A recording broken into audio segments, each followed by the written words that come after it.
নমস্কার, আমরা আজকে পডকাস্টে আছি কথাকলি চ্যাটার্জির সাথে। তো উনি একজন রিলেশনশিপ কাউন্সিলর এবং অবভিয়াসলি আপনারা বুঝতেই পারছেন আজকে আমরা যে টপিক নিয়ে ডিসকাস করবো সেই ব্যাপারটা নিয়ে বাঙালি অ্যাকচুয়ালি পাবলিকলি কথা বলতে খুব ভয় পায়, কিন্তু বাস্তব হচ্ছে এটা যে আজকে রিলেশনশিপের চ্যালেঞ্জ, অর্থাৎ অধিকাংশ বিয়ে ভেঙে যাচ্ছে, ছেলেরা বিয়ে করতে চাইছে না, মেয়েরা বিয়ে করতে চাইছে না।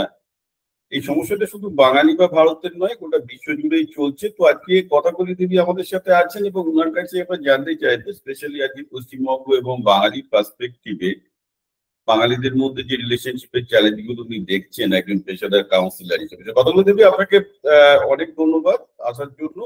আপনি যদি বলেন যে কি করে আপনি এই পেশায় উৎসাহিত হলেন, কারণ সচরাচর তো এই ব্যাপারটা নিয়ে বাঙালিদের মধ্যে খুব একটা বেশি অ্যাওয়ারনেস নেই এবং রিলেশনশিপে ট্রাবল হলে তারা খুব একটা যে পেশাদারি হেল্প খোঁজে তাও না। তো হঠাৎ আপনার কেন মনে হলো যে এই জিনিসটাতে আপনি একটা পেশাদার হিসেবে নিজেকে গড়ে তুলতে চান? বিপ্লব বাবু নমস্কার। প্রথমে যেটা বলি সেটা হচ্ছে আমাকে এখানে ডাকার জন্য, এই পডকাস্টে ডাকার জন্য অনেক ধন্যবাদ। আর হঠাৎ কিন্তু আমি এইটাকে পেশা হিসেবে নিইনি। বাই ক্যারিয়ার আমি একজন বিহেভিয়ারাল ট্রেনার, যাকে আজকের ভাষায় LND বলা হয়, লার্নিং অ্যান্ড ডেভেলপমেন্ট। আমার কর্পোরেট ক্যারিয়ারের 2/3 আমি মোস্টলি ট্রেনিং অ্যান্ড ডেভেলপমেন্টেই ছিলাম। কিন্তু আমার নিজের অভিজ্ঞতা এবং আমার চারপাশের মানুষগুলোর অভিজ্ঞতা থেকে আমার মনে হয়েছে সবচেয়ে বেশি যেটা হচ্ছে আজকের দিনে সেটা হচ্ছে বিয়ে ভাঙছে, এবং বিয়ে যদি নাও ভাঙে, যারা বিয়েতে আছেন, খুব অসুখী কিছু বিয়ে আমাদের চারপাশে আমাদের চোখে পড়ছে। সেটার মূল কারণটা অনেক সময়ই হচ্ছে যে we are not choosing right. আমরা বোধহয় ঠিক মতো চুজ করছি না। যাকে সঙ্গী হিসেবে বেছে নিচ্ছি, সেই বেছে নেওয়ার প্রসেসটা সেটা হয়তো আমরা ঠিক করছি না। ছোট্ট করে আমার পার্সোনাল উদাহরণ দিই।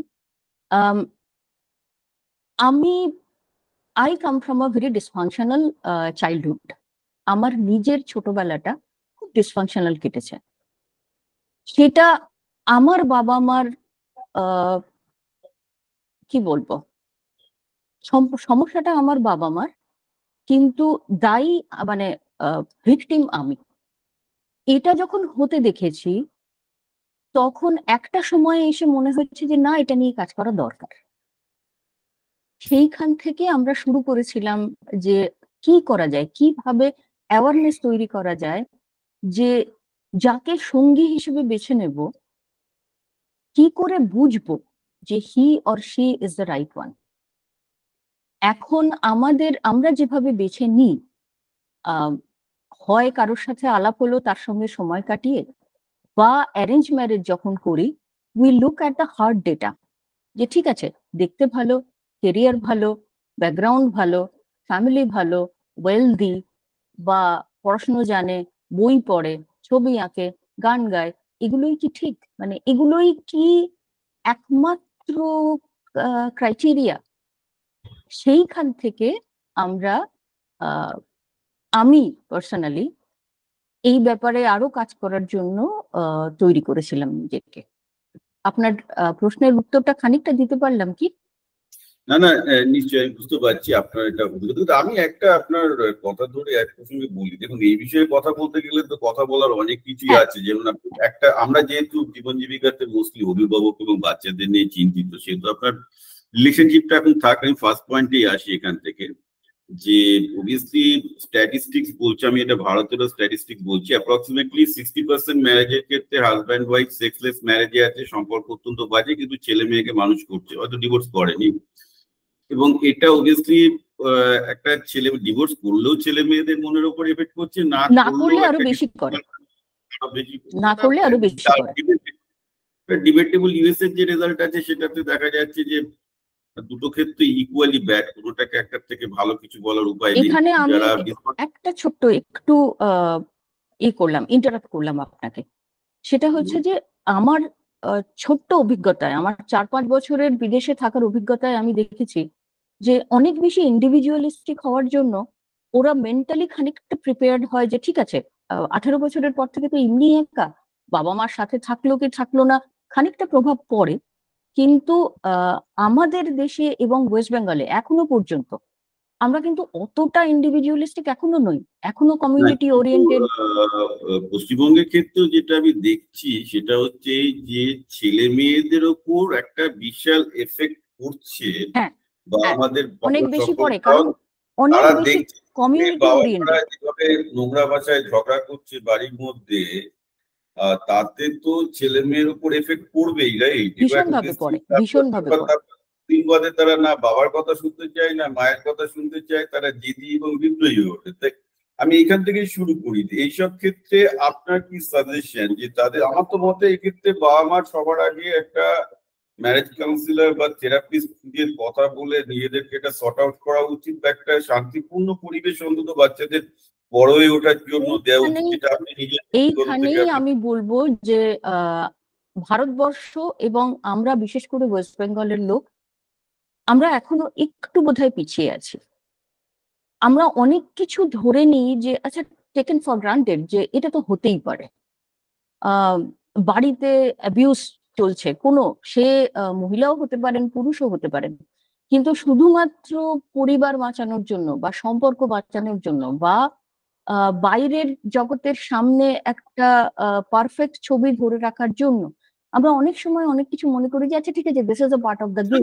আমার মনে হয় আইরনিটা আরো বেশি। অধিকাংশ ক্ষেত্রে স্ট্যাটিস্টিক্স বলছে যে তারা ছেলে মেয়েকে ভালোর জন্য তারা একসাথে থাকছে, কিন্তু ঝগড়া করছে। ওটাও যদি হতো হতো, তো ঘটনা হচ্ছে, আইরনি হচ্ছে ওনারা বলছে যে ওনারা ছেলে মেয়ের বড় হওয়ার জন্য একসাথে থাকতে বাধ্য হচ্ছে। তো এই ব্যাপারটা নিয়ে আপনি, অথচ দেখা যাচ্ছে দ্যাট এটা decision is getting negative. Correct, correct, correct. না, এটা ঠিক না। এটা আমি পার্সোনালি বলবো যে প্রথম যেটা করার দরকার সেটা হচ্ছে যে সমস্যার রুটে যাওয়া, অ্যাকনলেজ করা যে হ্যাঁ সমস্যা আছে, এবং তারপরে প্রফেশনাল হেল্প নেওয়া। যারা বিয়ে এখনো করেননি তাদেরকে ভাবতে বলবো যে কিভাবে, কি বেসিসে ডিসিশন নিচ্ছেন, সিদ্ধান্ত নিচ্ছেন যে হ্যাঁ একেই বিয়ে করব, বা আরো যারা প্রোগ্রেসিভ তারা ভাবছেন যে ঠিক আছে বিয়ে করব না, একসাথে থাকবো, তারপর বিয়ে করব। কিন্তু কি বেসিসে সিদ্ধান্ত নিচ্ছেন সেটা ভাবুন। নিজেকে জানেন? যখন ক্রাইসিস আসে তখন কিভাবে রিয়াক্ট করেন সেটা জানেন? যখন ফিনান্সিয়াল ট্রাবল হয় তখন কিভাবে রিয়াক্ট করেন সেটা জানেন? সেগুলো জানুন, নিজেকে জানুন, নিজের পার্টনারকেও জানুন। আপনার সমস্যা দুটো ক্রিটিক্যাল প্রবলেম আছে। একটা হচ্ছে যারা বিয়ে করেনি, করতে চাইছে, তারা করবে। আর একটা হচ্ছে যারা বিয়েতে আছেন, করে ফেলেছেন, বিয়েটা করে ফেলেছেন, তারা কি করে বিয়েটাকে টেকাবেন। বিশেষত যাদের ছেলে মেয়ে না হয়ে থাকে প্রশ্নটা অবান্তর, বিশেষত যাদের ছেলে মেয়ে আছে পড়াশোনা করছে, তারা ছেলে মেয়েকে কি করে একটা ভালো পরিবেশ দিতে পারেন, মানে সম্পর্কটা ভালো রেখে। এই দুটো হচ্ছে পুরো একদম আলাদা টপিক। এবার প্রথম প্রশ্ন যে কি করে ছেলে মেয়েরা ভালো পার্টনার চুজ করবে, এই ব্যাপারে আমি ডেফিনেটলি আসবো। আমি জানি যে আপনার একটা পোর্টাল এবং ওয়েব আছে, আমরা সেটা একটু গভীরে যাব। কিন্তু এই ব্যাপারে প্রথমেই বলছি, আপনার কথা যারা শুনছে, আমি গ্রাউন্ড লেভেল থেকে দেখলে বলো দূর মশাই এ কি বলছে, এটা আপনি এমন বলছেন যেন আমার সামনে 100টা চয়েস আছে। একটা ছেলেকে জিজ্ঞেস করুন সাধারণ, আমি একটা মেয়ে পাই না, উনি বলছেন যে বেসিক্যালি আমার সামনে সরাসরি মেয়ে আছে, আমি চুজ করবো। মেয়েদেরও কথা বলবেন কি বলছেন আপনি, আমার তো চয়েসই নেই, তো আপনি কি চয়েসের কথা বলছেন এটা নিয়ে? ঠিক মতো খুঁজতে জানি না। আমি যে আপনার যে ফেসবুক পোস্ট থেকে আমাদের এই কথাবার্তাটা আপনার সাথে আমার শুরু হলো, সেটা হচ্ছে যে কেউ একজন একটা ডেটিং ওয়েবসাইটে তার প্রোফাইল দিয়েছে শুধুমাত্র তার educational achievement. Is that a life? কি করে প্রমাণ হয় যে সে, তার হবি কি, অবসর সময় সে করেটা কি, আর কোনো ইন্টারেস্ট, তার কোনো যদি ইন্টারেস্ট না থাকে সে কিভাবে সঙ্গী বা সঙ্গিনী খুঁজে পাবে? তার কোনো উপায়। আপনি একটা খুব গুরুত্বপূর্ণ প্রশ্ন বলছেন। অর্থাৎ আমি সবাইকে একটু সিম্পলিফাই করতে চাই, আর আমি একটু স্ট্রেট ফরওয়ার্ড কথা বলি, তো আপনার থেকে হয়তো আমার কথাটা আরো বেশি ওদের মনে ঢুকবে। অর্থাৎ আপনি অর্থাৎ যেটা বোঝাতে চাইছেন, correct me if I am রং, সোজা কথা হচ্ছে যে ছেলে মেয়েগুলোকে পড়াশোনার জন্য আমরা খুঁজছি এই কর, কিন্তু পড়াশোনার বাইরে যে কতগুলো soft skill, emotional skill communication skill develop করা দরকার, যেটার জন্য তারা মানুষ হতে গেলে অপোজিট সেক্সের কাছে প্রেজেন্টেবল হতে পারে, অ্যাট্রাকটিভ হতে পারে, যাতে তাদের পার্টনারশিপ চয়েসটা এক্সপ্যান্ড করে। অর্থাৎ একটা মেয়েকে, আপনি যেটা বললেন একটা কথা, দেখুন আমি খুব ম্যাথামেটিক্যাল কথা বলছি, একটা আপনার কথা যদি সত্যি হয় যে একটা মেয়েকে তার ঠিকঠাক পার্টনার চুজ করতে হবে, চুজ কথাটা এখানে ইম্পর্টেন্ট, তার মানে কি তার সামনে তো অ্যাটলিস্ট ডজন খানেক চয়েস থাকা দরকার, অ্যাটলিস্ট তো 20 বা 30টা পুরুষ তার পসিবল তাকে বিয়ে করতে চাওয়া দরকার, তবে তো সে সিলেক্ট দুজনের পক্ষেই একটা ছেলের সামনেও 25টা মেয়ে রাখতে হবে। এক্স্যাক্টলি, একটা ছেলের সামনেও তাহলে ওই ম্যাথামেটিক্যাল ওই জিনিসটা দরকার যে অ্যাটলিস্ট ওটা 20-30 মেয়ে তাকে বিয়ে করতে রাজি হবে, রাইট? আপনি বলছেন সেটাই হচ্ছে না, কারণ ছেলেরা বা মেয়েদের পার্সোনালিটি এমন হচ্ছে যে তাদের জন্য কেউ অ্যাট্রাকটিভ হচ্ছে না, বা তারা ঠিকঠাক বুঝতে পারছে না, ফলে তারা এই যে একটা চয়েস অফ সিলেকশনের মধ্যে দিয়ে যাবে সেটাই হচ্ছে না, তাই তো? প্রথম কথা সেটা। দ্বিতীয় কথা, তারা যদি বাড়ি থেকে বাইরে না বেরোয়, তাদের যদি কোনো হবি না থাকে, তাদের যদি কোনো গ্রুপে তারা জয়েন না করে, কোনো রকম ইন্টারেস্ট তাদের যদি না থাকে, কোথায় চয়েস যে তারা ছেলে বা তারা সমবয়সী কোনো ছেলে বা মেয়েকে মিট করবে? নাটক করে না, গান শোনে না, গানের গ্রুপ নেই, বেড়াতে যায় না, ট্রেকিং করে না, হাইকিং করে না, জিম করে না, আঁকে না, ছবি আঁকে না, কবিতা শেখার কোনো গ্রুপে যায় না। কিন্তু এবং গেলেও তাদের বাড়ি থেকে প্রচন্ড প্রেশার থাকে যে যাবে, যেটা করার করবে, ফিরে চলে আসবে। এখন তোমার পড়াশোনা করার সময়। অন্তত আমি আমার ছোটবেলায় এইটুকুই দেখি। একটা খুব গুরুত্বপূর্ণ কথা বলেছেন, অনেক বাবা মা ভয় পায় যে ছেলে মেয়ে যদি স্কুলে যাওয়ার সময়, টিউটরের কাছে যাওয়ার সময় প্রেম করা শুরু করে তাহলে তার জীবনটা বরবাদ হয়ে যাবে। এমন অবস্থা তার মা তাকে টিউটর থেকে শুরু করে স্কুল পর্যন্ত ছেড়ে দিয়ে আসে। একদম একদম। এবং আমি এটা 18 বছরের ছেলের ক্ষেত্রে, 17-18 বছরের ছেলের ক্ষেত্রে, বাঙালিদের 17-18 বছরের ছেলের ক্ষেত্রেও দেখেছি যে না, আরো মারাত্মক। আরে কি, আমি তো নিজে দেখেছি, ছেলে বিটেক করেছে, তারপর সে ইন্টারভিউ দিতে এসছে, তার সাথে সাথে তার বাবা এসছে। এই সর্বনাশ। তাহলে কি করে সে মেয়ে, কি করে এক্সেপশন, কি বলবো, মানে এই হচ্ছে আমাদের সমাজের অবস্থা। তাহলে সে কি করে সে তো জানবেই না যে তার সমবয়সী বা 1-2 বছরের ছোট কি 5 বছরের ছোট একটা মেয়েকে কিভাবে অ্যাপ্রোচ করতে হয়, কি বলতে হয়, কি কথা বলবো। সে প্রথম কথা সে নিজেই জানে না সে নিজে কি চায়। হ্যাঁ, এইখানে আমি আপনাকে একটা গল্প বলি। আমি এটা কিছুদিন আগে পড়েছিলাম কিউবার ব্যাপারে। কিউবা কমিউনিস্ট সোসাইটি হয়, যেহেতু কিউবাতে ছেলেদের ইনকাম সব সমান, সেহেতু কিউবাতে তো ওইভাবে একটা ছেলেকে ডাক্তার বা ইঞ্জিনিয়ার তাই হয়ে মেয়েরা আসে না, সবারই ইনকাম সমান, সে ডাক্তার, ইঞ্জিনিয়ার, ম্যাথর, মুচি, সবার ইনকাম সমান। তো এইটা যখন একটা সোসাইটির সিচুয়েশন হয়, তার জন্য কিউবাতে কি আছে, ছেলেদেরকে স্পেশালি, মেয়েদেরকে না, ছেলেদেরকে স্পেশাল ট্রেনিং দেওয়া হয় যে তারা কি করে মেয়েদেরকে অ্যাট্রাক্ট করবে বা ডেটিং করবে। তার জন্য অনেক ক্লাস আছে তাদের, সেখানে ল্যাটিনো ড্যান্সিং ক্লাস থেকে তাদের বডি মুভমেন্ট, তাদের কি করে কথা বলতে হয়, আপনি যেগুলো বললেন সফট স্কিল, সব একদম পারফেক্টলি শেখানো হয়। এবং ইন্টারেস্টিংলি যে সাংবাদিক লিখেছেন তিনি জানাচ্ছেন যে সেটা একজন ছেলে তার ক্লাসের পড়াশোনার থেকে আরো বেশি গুরুত্ব দিয়ে করে, কারণ একটা ক্লাসে পড়াশোনা করে সে ডাক্তার হলো, ইঞ্জিনিয়ার হলো না, ঝাড়ুদার হলো, তাই নিয়ে তার ইনকামে কিছু ডিফার করে না, যেহেতু এক্ষেত্রে that differs. So they actually emphasize, তারা বুঝতে পারে যে রিলেশনশিপের গুরুত্বটা কি। আমার মনে হয় এখানে আমাদের একটা ক্যাপিটালিস্ট সোসাইটিরও ভূমিকা আছে, যেহেতু ক্যাপিটালিজম অর্থ ছাড়া আমরা ওই সিকিউরিটিটা দিতে পারবো না, লোকজনের পুরো ফোকাস চলে যাচ্ছে ওই অর্থ এবং সিকিউরিটির পেছনে, এবং যার জন্য বেসিক্যালি যে রিলেশনশিপ ব্যাপারটা গুরুত্বপূর্ণ। কারণ এটা অনেকেই বোঝে না যে জীবনে কোনো ঠিকঠাক পার্টনার ছাড়া সফল হওয়া মুশকিল। মানে অনেকেই ভালো ছাত্র, অনেক প্রচুর টাকা রোজগার করেছে, কিন্তু ভালো পার্টনারের অভাবে তাদের লাইফ ধ্বংস হয়ে গেছে। এইটা কিন্তু একদম প্রচুর দেখতে পাচ্ছি। আপনি এইটা বলবেন?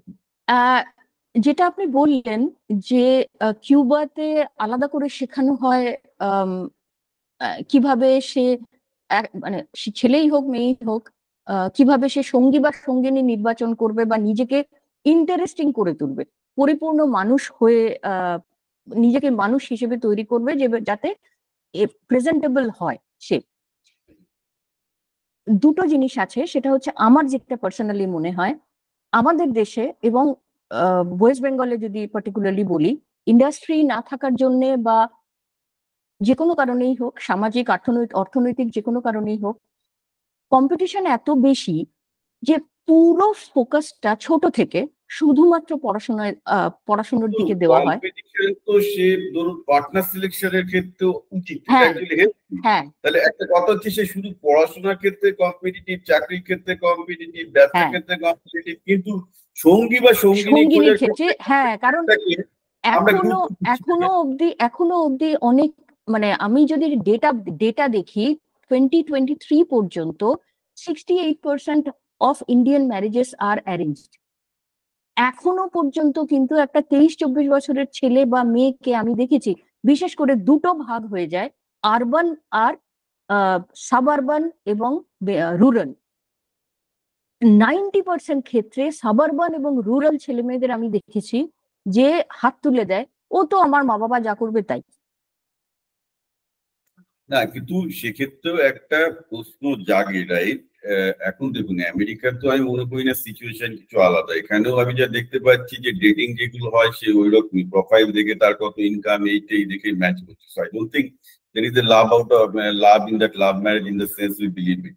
কিন্তু এখানে একটা আমি আরো সমস্যাটার মূলে যেতে চাই। সেই সমস্যাটার মূলটা হলো এই যে একজন বাবা মা তার ছেলে মেয়েকে বড় করলো, তাকে শেখানো হলো তুমি চাকরি করো, এই হ্যাঁ, করো, হ্যাঁ, তারপর গিয়ে পয়সা দেখানো রোজগার হলো করো। যে ছেলেটা, হ্যাঁ, পয়সা রোজগার হ্যাঁ, করো। তো একটা ছেলে যখন, ছেলে বা মেয়ে 23 বা 24 বছর বয়সের পর তার পার্সোনালিটি ডেভেলপ করেনি যে হি এক্স্যাক্টলি, উইল বি অ্যাট্রাক্টিভ, যে এক্স্যাক্টলি। সে কি করে একটা ছেলে বা মেয়েকে প্রেজেন্ট করবে। এবং এদেরকে যখন আপনি বলছেন যে বিয়ে করতে হবে, তারা তো ম্যারেজ রেডি না, নয়। তারা তো না, ভেরি সেলফ সেন্টার্ড। প্রত্যেকে বাবা মার এক ছেলে, ভীষণ রকমের সেলফ সেন্টার্ড, কম্প্রোমাইজ করতে জানে না। তো এদের দিয়ে তো বিয়ে সাকসেসফুল টেকানো কয় অসম্ভব ব্যাপার। তো এই যে ম্যারেজ রেডিনেস, হ্যাঁ, এই ব্যাপারটা নিয়ে আপনি একটু বলুন যে এটা এটা কি শুধু করে আমি সম্ভব। এদিক থেকে বলবো যে রেডিনেস ফর রিলেশনশিপ, সেটা আমরা অনেকেই, মানে আমাদের পরের জেনারেশন বা আমাদের এখন যারা 20+, তারা অনেকেই ব্যাপারটা বোঝে না। ছোটবেলা থেকে তাদেরকে শিখিয়ে দেওয়া হয় যে ঠিক আছে, পড়াশোনা করো, পড়াশোনায় ভালো হও, আহ পয়সা রোজগার করো, তোমার পার্টনার তো জুটেই যাবে, দ্যাটস অল। কিন্তু একটা ছেলে বা মেয়েকে তৈরি হতে গেলে, বিয়ের জন্য তৈরি হতে গেলে বা লং টার্ম রিলেশনশিপের জন্য তৈরি হতে গেলে সবচেয়ে আগে বুঝতে হবে যে আমি ঠিক কি চাই, আমার প্রায়োরিটি গুলো কি, আমি কতটা ছাড়বো, অ্যাকোমোডেটিং হতে পারবো কি না। এটা তো শুধু এই না যে আজকে দুদিনের জন্য বাইরে চলে গেলাম, ঘুরতে চলে গেলাম, ড্রাইভে চলে গেলাম, রেস্তোরাঁয় গিয়ে খেলাম জাস্ট বিকজ আমার পয়সা আছে, আমার উপায় আছে, সেই জন্য আমি খানিকটা সময় মজা করে কাটালাম। দ্যাট ইজ, এইটা যেটা উঠে আসছে আমি। কিন্তু এটা তো আপনি দেখতেই পাচ্ছেন, এটা এখন গোটা ইন্ডিয়ার কালচার হয়ে গেছে। এটাকে হ্যাঁ, হুবাব কালচার বলছে। সে উইকেন্ড একটা মেয়ের সাথে বেড়াতে গেল, এক্স্যাক্টলি, এক্স্যাক্টলি। বললো চলে বাট আসতো, তাকে ভুলে গেল, এক সপ্তাহ এইটা কাজ করলো, পরের সপ্তাহে অন্য মেয়ের সাথে চলে গেল। This is going on. এটা এটা তো লং টার্ম পার্টনারশিপ তো এটা নয়, লং টার্ম পার্টনারশিপ তো একেবারেই এটা নয়। তখন কারণ আরো বিপদ আছে। আপনি তো বলছেন লং টার্ম পার্টনারশিপ, এটা তো লং টার্ম পার্টনারশিপ চাইছেই না। সেটাও আছে। আপনি যেটা ডেটা বা স্ট্যাটিস্টিক্স চাইছে, যেটা সেটা বলছেন, অ্যাকচুয়ালি লেট। ওই 35-40 যখন তাদের টাইম ক্লক ঠিক করা শুরু করছে, তখন হয়তো কি চাইছে। তখন গিয়ে হ্যাঁ, যেটা আপনি আগেও বললেন যে যেটাতে মানে এবার এটা আমি ডেটা দিয়েও দেখেছি যে মিলেনিয়াল যাদের বলা হচ্ছে বা জেনজি যাদের বলা হচ্ছে আজকের দিনে, তারা বিয়ে করতে চাইছে না বা অনেক দেরিতে বিয়ে করছে। এবার আহ, সেটা খানিকটা অনেক কিছু, মানে যারা খুব আলট্রা আরবান, যারা মেট্রোতে যারা রয়েছে, খুব হাই নেটওয়ার্থ টাইপ ধরনের ফ্যামিলি থেকে আসছে, আলট্রা রিচ ফ্যামিলি থেকে আসছে, তাদের অপশন প্রচুর। তারা পার্টিতে যাচ্ছে, ক্লাবে যাচ্ছে, মিট করছে লোকজনের সাথে, যাকে পছন্দ হচ্ছে তার সাথে কিছুদিন থাকছে, আহ 6 মাস থাকছে, 1 বছর থাকছে, ভালো লাগছে, আরো থাকছে, যদি ভালো না লাগে আরো আরো কিছু জনকে পেয়ে যাচ্ছে। সমস্যাটা হচ্ছে আপার মিডিল ক্লাস পরিবারের, তাদেরকে ছোটবেলা থেকে বলা হয়েছে না পার্টিতে যেও না, না মদ খেও না, না মেয়েদের সাথে মিশো না, না ছেলেদের সাথে মিশো না, পড়াশোনা করো, চাকরি করো, বাড়ি এসো, বাড়ি যাও। তারপরে কি, তারপরে যখন তাদের পার্টনার খোঁজার বয়স বা সময় আসছে, তখন গিয়ে কিন্তু সবাই কনফিউজড, শুধু হার্ড ডেটা দেখছে সবাই।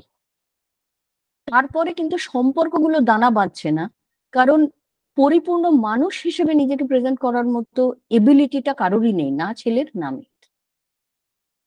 না, কিন্তু এইখানে আমাদের একটা প্রশ্ন থেকে যাবে যে আপনি যেটা নিয়ে কাজ করছেন, আপনি বলেছেন যে আপনি একটা ওয়েবসাইটও করেছেন যে সো দ্যাট একটা পার্সোনালিটি ভ্যালুয়েশন দরকার সবার।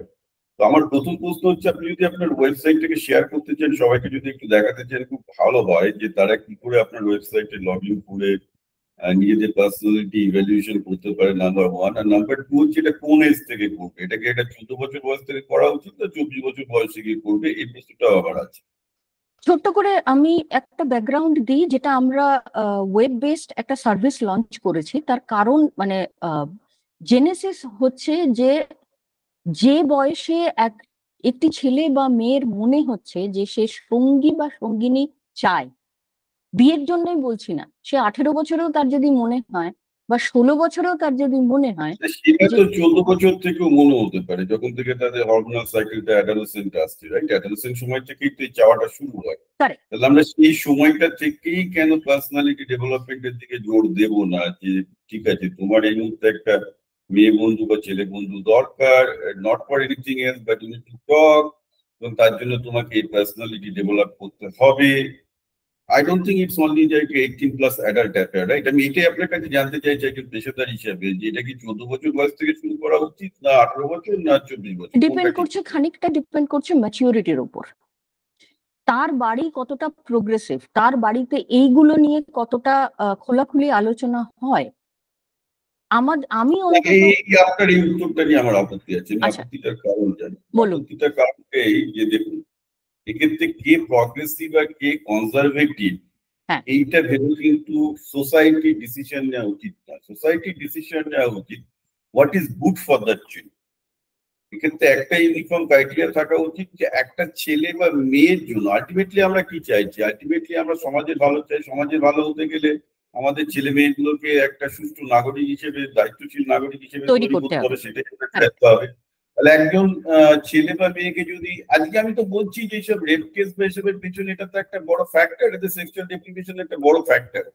তো প্রশ্ন হচ্ছে, একটা ছেলে বা মেয়েকে যখন আমরা একটা সুস্থ দায়িত্বশীল নাগরিক হিসেবে বড় করতে চাইছি, পরিপূর্ণ তখন মানুষ, পরিপূর্ণ মানে তখন কে প্রগ্রেসিভ, কার ফ্যামিলি রিগ্রেসিভ, কার ফ্যামিলি কনজারভেটিভ, এগুলো নিয়ে আমার মতে যারা আমরা যারা গ্রাউন্ডে কাজ করছি, আপনি বা আমি, ভাবাই উচিত নয়। আমাদের ভাবা উচিত what is good for the children. আপনি এই পার্সপেক্টিভ থেকে বলুন যে হ্যাঁ হোয়াট ইজ উচিত। Good for the. সেই পার্সপেক্টিভে যদি আমি বলি, তাহলে আমি বলবো যে সময় থেকে একটি ছেলে বা মেয়ের মনে হচ্ছে যে yes I am attracted to somebody, or হ্যাঁ আমার ওকে ভালো লাগছে, বা হ্যাঁ আমি ওর সঙ্গে ইচ্ছে করছে আমার ওর সঙ্গে সময় কাটাতে, তখন থেকে সেই ছেলে বা মেয়েটির জানা উচিত যে what exactly am I, who am I.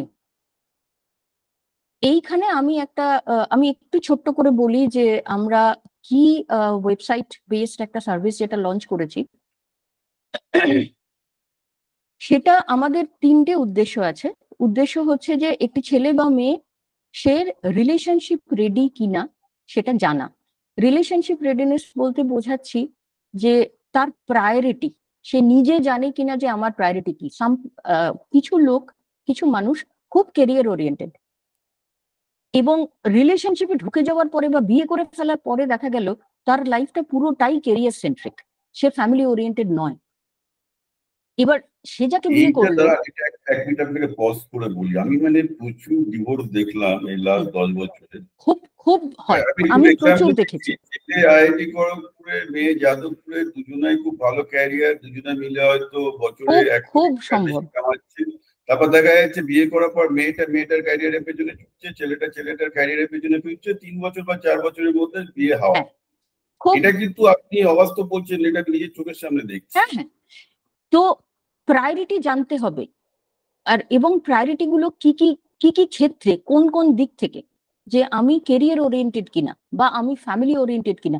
আমি কিছু মানুষ এমন দেখেছি যে অত্যন্ত ভালো কেরিয়ার, তা সত্ত্বেও ঠিক আছে আমি এইটুকুই কাজ করব এবং তারপরে আমি আমার সময়টা আমার ফ্যামিলিকে দেবো।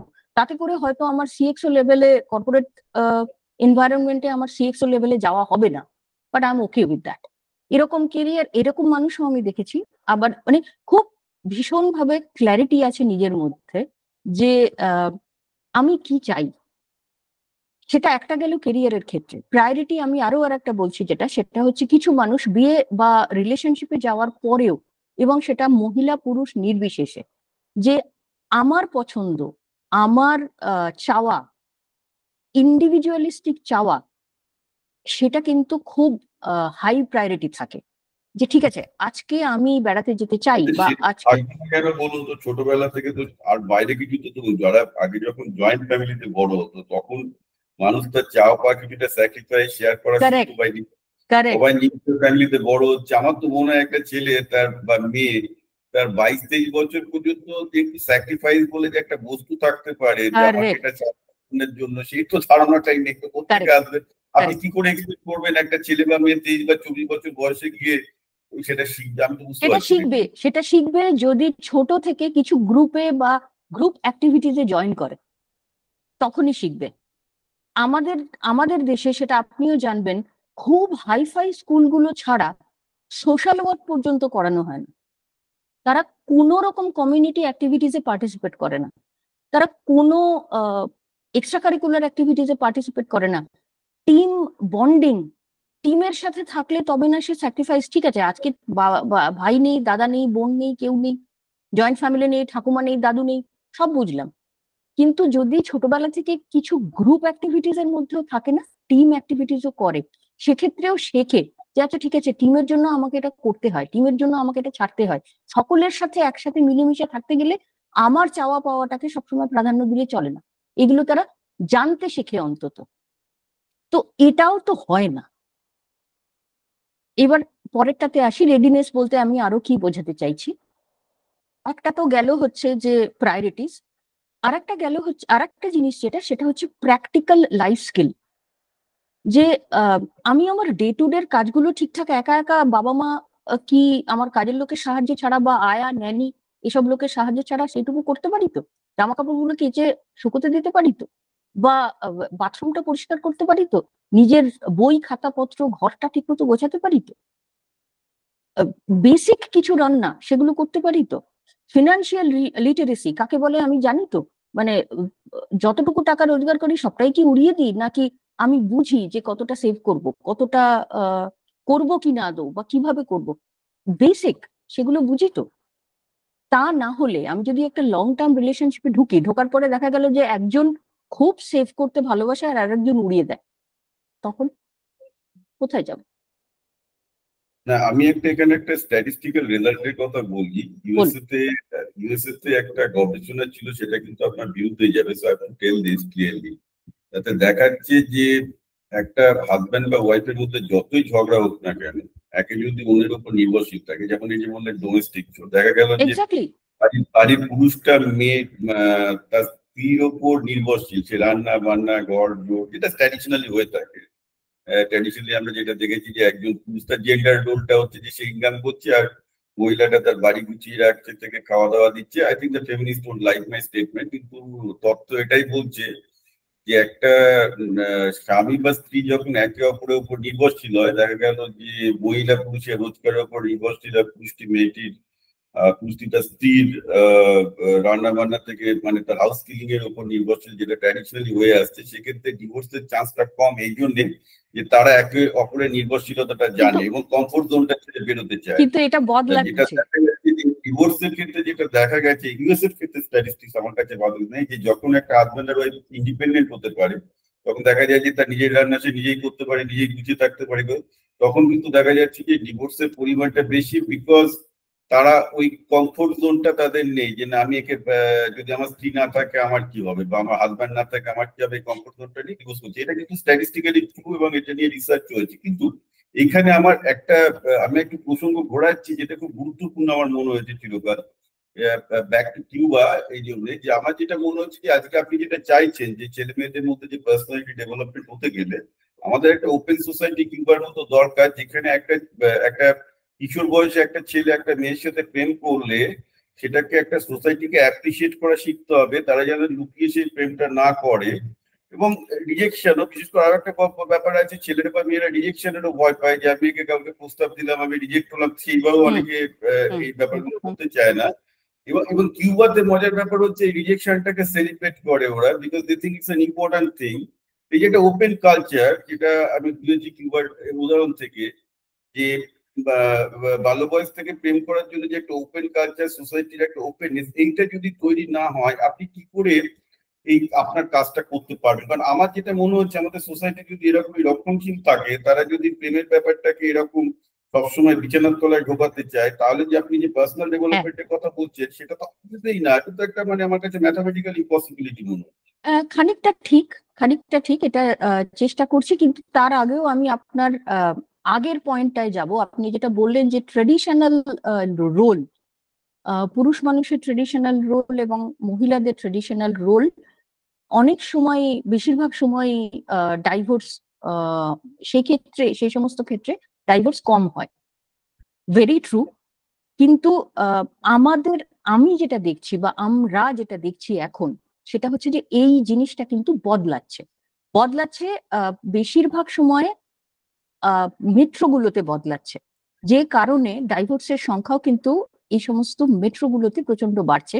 বম্বে এবং ব্যাঙ্গালোর, এই দুটো শহরকে আজকাল ইন্ডিয়ার ডাইভোর্স ক্যাপিটাল বলা হয়, 30% ডাইভোর্স রেট এই দুটো শহরে। তারপরে আসে দিল্লি, এবং তার কিছু পরে আসে হায়দ্রাবাদ, কলকাতা, নাগপুর, এই ধরনের সেকেন্ড র্যাঙ্ক সিটিগুলো। তো আপনি যেটা বলছেন সেটা এখনো চলে, সাবারবান এবং রুরাল, যেখানে ডাইভোর্স রেট খুব কম, এখনো খুব কম, কিন্তু বিয়েটা খুব অসুখী বেশিরভাগ সময়।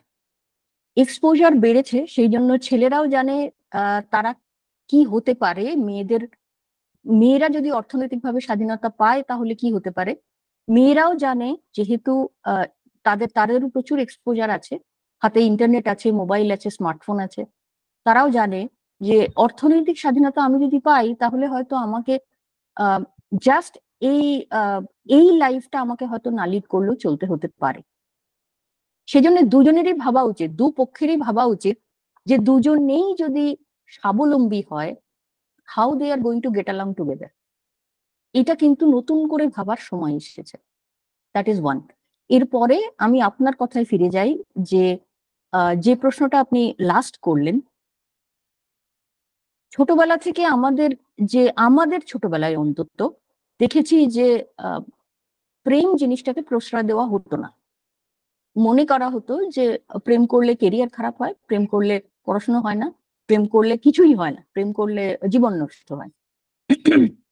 এই ভাবনাটাও বদলানোর সময় এসেছে, কারণ প্রেম যদি না করি বা এক অন্য জেন্ডারের সাথে যদি সময় না কাটাই, তাহলে কিন্তু একটা দিক খামতি থেকে যায়, নিজেরাই জানবো না, বা আমাদের পরের জেনারেশন যারা, তারা কিন্তু জানবে না যে একটা ছেলে বা একটা মেয়ের সাথে কিভাবে মিশতে হয়, এক্স্যাক্টলি কি বিষয় নিয়ে কথা বলতে হয়, কিভাবে একসাথে সময় কাটাতে হয় এবং সময় কাটানোটা ভালো হয়।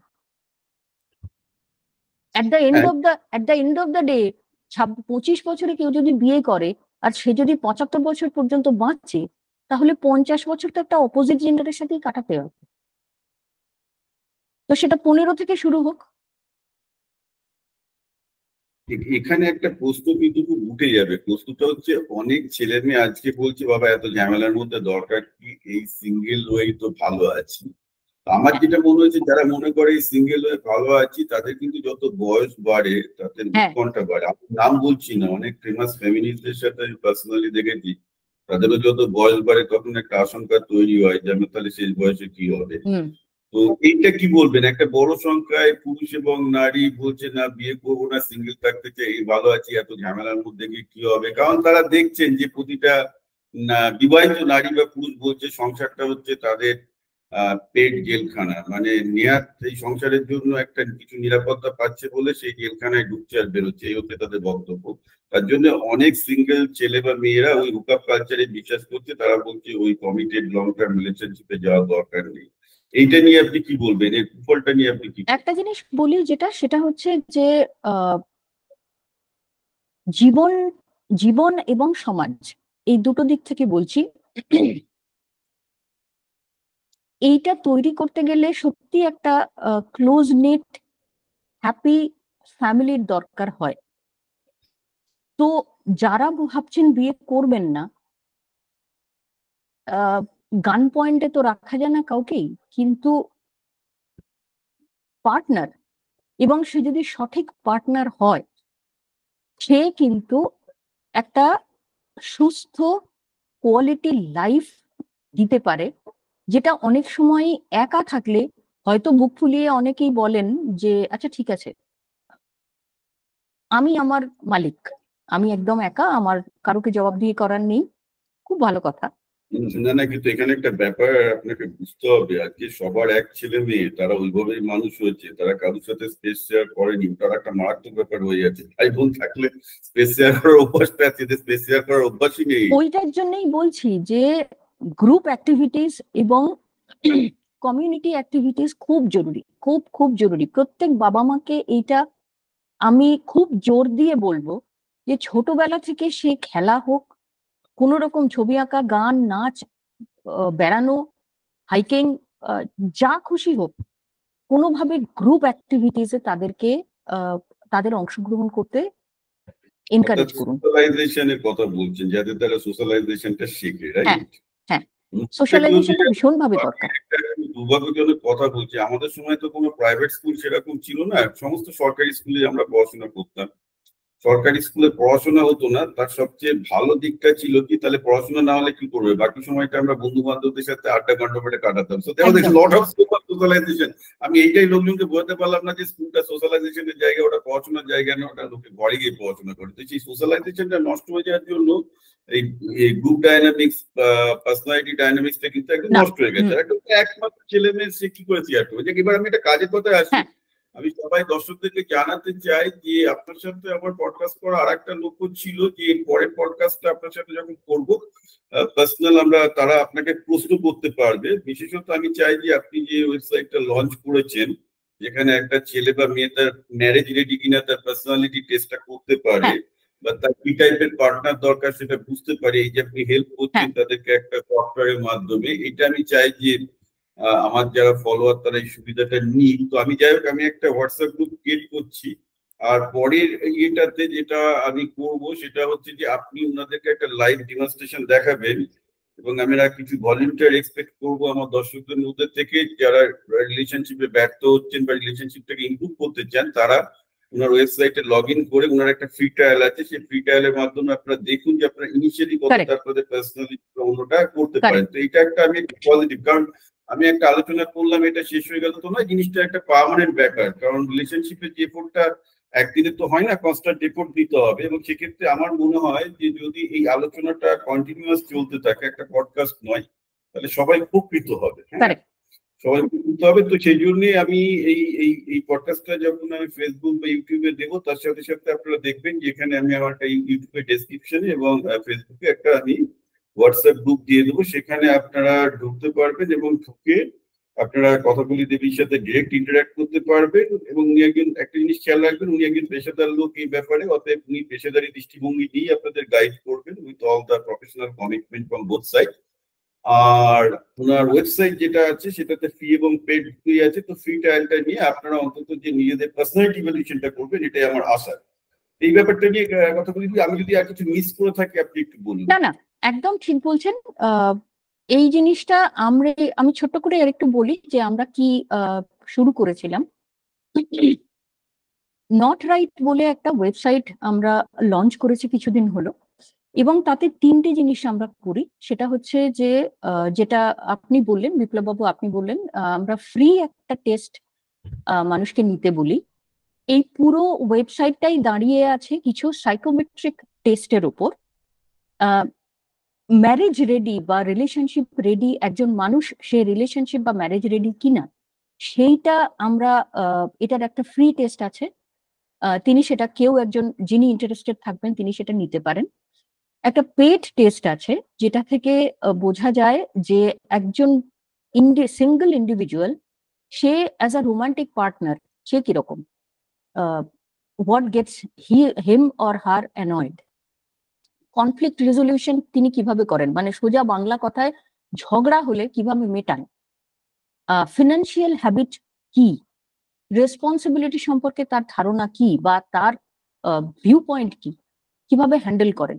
এরকম আরো বেশ কিছু সোশ্যালি রেলেভেন্ট, যেগুলো আমাদের ভারতবর্ষের এবং বাঙালি মধ্যবিত্ত লাইফের খুব রেলেভেন্ট কিছু পার্সপেক্টিভ রয়েছে, সেইখান থেকে আমরা বিচার করার চেষ্টা করেছি যে অ্যাজ আ রোমান্টিক পার্টনার কিভাবে, how is he or she as a romantic partner. এটা একটা।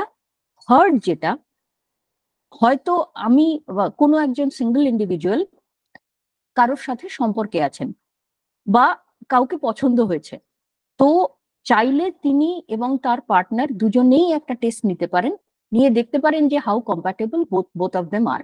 এটা কাপল, এটা পুরোটা, এটা জিনিসটা বলি, সেটা হচ্ছে থেরাপির আগেও এই পুরো জিনিসটা আমাদের ব্যাকএন্ডে অ্যালগোরিদমে প্রসেসিং হয়। তারপরে যদি কেউ থেরাপিতে ইন্টারেস্টেড হন বা কাউন্সেলিং এ ইন্টারেস্টেড হন, তখন আমরা ইন্টারভিন করি। এই যে সাইকোমেট্রিক ইনস্ট্রুমেন্ট গুলো, এইগুলো নেওয়া হয়েছে, এগুলো কাস্টমাইজ করা হয়েছে স্পেসিফিক্যালি ফর ইন্ডিয়ান সোসাইটি, বাঙালি বা ইন্ডিয়ান। না, এখানে আমি সবাইকে যেটা বলতে চাই যে রিলেশনশিপের সমস্যা নিয়ে, রাজনীতির সমস্যার মধ্যে সমস্যা হচ্ছে রিলেশনশিপের সমস্যা, যার কোনো কিন্তু সমাধান বা অন্ত নেই। আমাদের কনস্ট্যান্ট কাজ করে যেতে হয় ইমপ্রুভমেন্টে। আমি সরি, আপনি যেখান থেকে শুরু করেছিলেন আমি সেখানে আবার ফেরত আসছি। আপনি প্রথমে শুরু করেছিলেন যে যারা বিয়ে করেছেন, বিয়েটা ভাঙতে পারছেন না, সে যে কোনো কারণের জন্যই হোক, ডিপেন্ডেন্সের জন্যই হোক বা ছেলে মেয়েকে একসাথে ভালো রাখার জন্যই হোক, কোট আনকোট। তো সেটা একটা জিনিস। সেখানে আমার পার্সোনাল সাজেশন যে যারা মনে করছেন তারা বিয়েটা চালাবেন, অসুখী বিয়ে চালানোর থেকে প্রফেশনাল হেল্প নিন। শিখতে হবে আমাদের প্রত্যেককেই, হয়তো আমাদের অনেক কিছু বদলাতে হবে। বাই প্রফেশন আমি বিহেভিয়ারাল ট্রেনার। একটা জিনিস জেনে রাখবেন, সেটা হচ্ছে আমরা অনেকেই মনে করি যে আমি ঠিক, যে ব্যবহারটা আমি করছি ডে ইন ডে আউট আমি ঠিক। বুঝতে শিখুন যে হয়তো আপনি ঠিক আপনার দিক থেকে, কিন্তু আপনার পার্টনারের কাছে সেই জিনিসটা একটু যদি চেঞ্জ করেন, তার ইম্প্যাক্টটা আলাদা হবে। যদি একসাথে থাকতে হয়, চেঞ্জ করতে হবে, এটা মেনে নিন। সেকেন্ড যে পয়েন্টটা আমরা আবার শুরু করলাম বিপ্লব বাবু, সেটা হচ্ছে যে আজকের যে ছেলেমেয়েরা, ইয়াং ছেলেমেয়েরা, তারা যারা অপোজিট জেন্ডারের সঙ্গে এনাফ অপশন পাচ্ছে না, মেলামেশা করার জন্য এনাফ অপশন পাচ্ছে না, তাদেরকে এনকারেজ করবো যে কমিউনিটি অ্যাক্টিভিটিস বা সোশ্যাল অ্যাক্টিভিটিসে জয়েন করুন। অনেক অনেক হেল্প করবে একজন পরিপূর্ণ মানুষ হিসেবে নিজেকে গড়ে তোলার জন্য। আর তৃতীয় যেটা, সেটা হচ্ছে সাইকোমেট্রিক টেস্টের মাধ্যমে নিজেকে জানুন, যে নিজের পছন্দ কি, নিজের প্রায়োরিটিস কি, নিজে কি চাই এবং কেমন পার্টনার চাই, সেটা জানুন, জেনে সম্পর্কে এগোন, প্রফেশনাল হেল্প নিন। এটা বলবো। না, ঠিক আছে, দেখুন আমি সবসময় অ্যাকশনে বিশ্বাসী, কারণ আবার বলছি যে আমরা এইসব সমস্যা নিয়ে অনন্তকাল আলোচনা হতে পারে। না, অ্যাকশন না নিলে কিছু হয় না, তাতে কিছু হবে না। অ্যাকশন দরকার। অ্যাকশনটা এটাই যে আজকে প্রচুর দুটো প্রবলেম, যারা বিয়ে হয়ে গেছে, তারাও বলছে যাদের বিয়ে হয়নি তারা বিয়ে করার চেষ্টা করে পাচ্ছে না। মানে কি বলবো, কিন্তু কিন্তু সমস্যা হচ্ছে কি, দুপক্ষেরই হেল্প দরকার, যাতে মেয়েদেরও হেল্প দরকার আপনার, যাতে তারা বুঝতে পারে তারা কিভাবে পার্সোনালিটি ডেভেলপ করবে, যাতে তারা ঠিকঠাক ছেলে খুঁজে পায়। ছেলেদেরও হেল্প দরকার, যে কিভাবে তারা পার্সোনালিটি ডেভেলপ করবে, কথা বলবে, যাতে তারা সঙ্গিনী খুঁজে পায়। এবং যারা বিয়ে করতে আছে এবং তাদের বিবাহজনিত সমস্যাগুলো রিজলভ করতে পারে ফর রেজিং দ্যাট কিড আরো বেটার হবে, কারণ ছেলেদের তো পড়াশোনার উপর এফেক্ট পড়েই। একটা কাজ করার আপনার স্কোপটা কিন্তু বিশাল, but I believe in action. আমি আশা করবো যে তারা আপনার কাছে অ্যাকশনের জন্য আসবে, যে কি করে একটা তারা নিজেদের এই সমস্যাগুলোকে, ডিপ্রেশনে চলে যায় অনেক সময় লোক, ভীষণভাবে। ডিপ্রেশনের, পুরুষের ডিপ্রেশনের এবং মেয়েদের ডিপ্রেশনের সবচেয়ে বড় কারণ কিন্তু রিলেশনশিপ। 80% বেশি দেখা যাচ্ছে রিলেশনশিপ। এবং একটা বড় সংখ্যায় বিটুইন আই থিঙ্ক 30 to 40 ছেলে মেয়েদের একটা ডিপ্রেশনের বড় কারণ যে তারা পার্টনার খুঁজে পাচ্ছে না। এটা তো একটা ব্যাধির থেকে যাচ্ছে। তো ন্যাচারালি তারা যদি আপনার কাছে গিয়ে কিছুটা সহযোগিতা পায়, আমি যদি এই পডকাস্টটা করছি, এবং বাঙালিরা ভাবে যে না মানে এগুলো কেন একটা পেশাদার দরকার। আমি বলবো এটা পেশাদার এই জন্যই দরকার যে আপনারা যে জিনিসটা অনেকবার ভুল করে 5 বছরে শিখবেন সেটা হয়তো কথাগুলি দেবে আপনাকে 15 মিনিটে দিয়ে দেবে। এটাই হচ্ছে পেশার সাথে শেখানোর ক্ষেত্রে সেই জিনিসটা আপনি 40-এ গিয়ে আপনার মনে হবে যে 30-এ করলে ভালো হতো। 30-এ যদি আপনি একটা পেশাদার এই হেল্পটা পেতেন তাহলে এই 10 বছরের ভুলটা একদম তাই, এবং একদম তাই। some of the mistake can be very very costly, very very costly, both financially, mentally, emotionally, ভীষণ ভাবে সব দিক থেকেই রুইন হতে পারে। একটা রিলেশনশিপ নষ্ট হলে তার ফাইন্যান্সিয়াল, তার হেলথ, তার মানসিক স্বাস্থ্য, শারীরিক স্বাস্থ্য সবকিছুই ধ্বংস হতে পারে। খুব ডেঞ্জারাস। এবং কেরিয়ার আমি অনেককে দেখেছি যাদের বিবাহিত জীবনে প্রবলেম হওয়ার জন্য একটা টার্মোয়েল চলছে, তাদের কেরিয়ারটাও ডুবে গেল। এটা খুব স্বাভাবিক। ওটা তো আমেরিকাকে আমি তো আমেরিকায় বহুদিন ধরে হায়ার করি। হায়ারিং এর সময় আমেরিকায় জিজ্ঞাসা করা যায় না আপনি ডিভোর্সি বা আপনার পার্সোনাল রিলেশনশিপে ট্রাবল আছে কিনা, রাইট? আপনি পারবেন না, আপনি জানেন না, পুলিশে ডিসক্রিমিনেশন করা যায়। তো আমাদের অনেক কায়দা করে, এটা সবাই করে, আমি না, আমেরিকার যে কায়দা করে জিজ্ঞেস করবে আচ্ছা আপনার কয় ছেলে মেয়ে, কারণ এইসব প্রস্তুত করা যায় কয় ছেলে মেয়ে কি আছে, তারা কোথায় পড়ছে, মানে আমি বুঝতে পারি। আমি যদি কারোর জায়গায় ইন্টারভিউ দেয় বুঝতে পারি। এবং আমি যখন প্রস্তুত করি ওইভাবে করি আর কি। আমাদের বুঝে নিতে হয় যে তার ম্যারিটাল লাইফ স্টেবল কিনা। সবাই জানে যদি তার ব্যক্তিগত জীবন স্টেবল না হয় তার পক্ষে একটা কোম্পানি এটা আবার বলা যাবে না, বলে ডিসক্রিমিনেশনারি লতে আপনি আমেরিকায় পড়ে যাবেন। সুতরাং সবাই ইউনিফর্মলি ডিরেক্ট প্রস্তুত না করে একটা মোটামুটি একটা পার্সোনাল রিলেশনশিপ গড়ে তখন একটা মানে ক্যান্ডিডেটকে পছন্দ তখন ওটা করা হয়, তখন জানা হয় যে এক্স্যাক্টলি কিরকম মানে how stable his or her life, relationship কতটা স্টেবল। এটা খুব গুরুত্বপূর্ণ, কারণ এটা ঘটনা যে যারা রিলেশনশিপে স্টেবল হয় না তারা কিন্তু তাদের সহকর্মীদের সাথে রিলেশনশিপে স্টেবল হয় না। আপনি জানেন যে আপনি যেহেতু বহুদিন কর্পোরেটে পার্সোনালিটি ডেভেলপমেন্টে ছিলেন, এটা আপনি খুব ভালো করে জানেন যে এটা খুব গুরুত্বপূর্ণ। এবং আপনি চিন্তা করতে পারবেন না এই যে রিলেশনশিপের সমস্যাটা বলছি, আজকে যদি আপনি টিসিএস, ইনফোসিস এসব কোম্পানিগুলো যেগুলো ইন্ডিয়া কর্পোরেটে যান, দেখবেন একটা বড় ছেলে মেয়ের কমপ্লেন হচ্ছে যে সবাই আমার পেছনে লাগছে।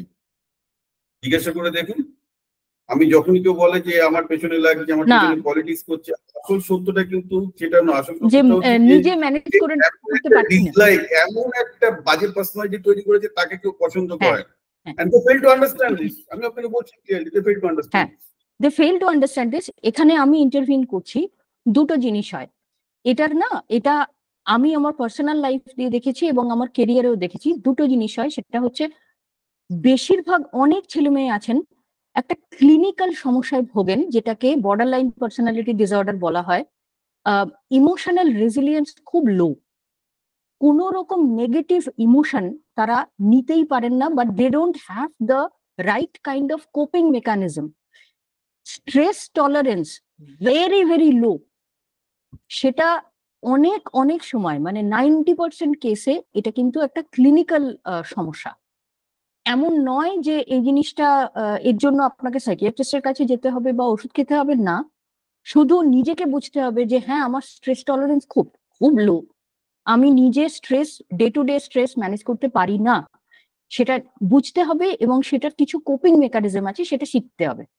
এই অ্যাওয়ারনেসটাই 90% লোকের কাছে নেই।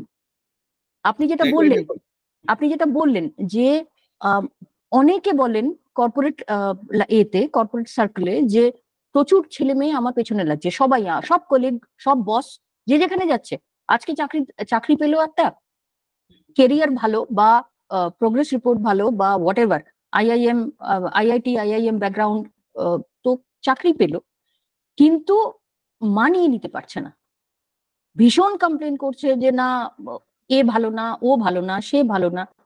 সমস্যাটা হচ্ছে যে emotional resilience is very very low, very low. তো এইখানেও কিন্তু একটা সাহায্যের দরকার আছে, যেটা আমরা খুব খুব হেজিটেন্ট মুখ খোলার ব্যাপারে, যে না বাবা এটা বলবো, বাবা এই অ্যাওয়ারনেসটাই নেই। না, ঠিক আছে, ধন্যবাদ। আমার মতে পরে আপনাকে আমরা একটা ওয়েবিনারে আবার ডাকবো এই গ্রুপের পর, যেখানে আমাদের কিছু ভলেন্টিয়ারের দরকার হবে যারা আপনার এই ওয়েবসাইটটা ইউজ করবে, করে তাদের একটা ফ্রি ভ্যালুয়েশন করে তারা দেখবে যে তারা পার্সোনালিটিতে কি ইস্যু আছে, তাদের কাপল কম্প্যাটিবিলিটিতে কি ইস্যু আছে।